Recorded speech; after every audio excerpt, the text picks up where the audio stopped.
শুকনো মরিচ কালো জিরে ফোড়ন দিয়ে আস্ত পটলের ভর্তা তৈরি করব।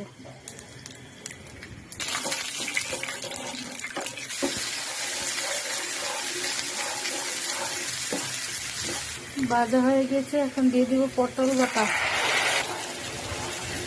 হলুদ, জিরা ধনিয়া 1 চামচ, মরিচের গুঁড়া আধা চামচ, লবণ 1 চামচ, আদা বাটা 1/2 চামচ, রসুন বাটা 1/2 চামচ, ধনিয়া পাতা কাঁচামরিচ দিয়ে দিছি।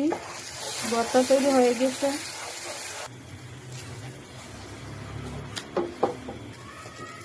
আস্ত পটলের ভর্তা তৈরি হয়ে গিয়েছে, আপনারা এভাবে তৈরি করে খাবেন।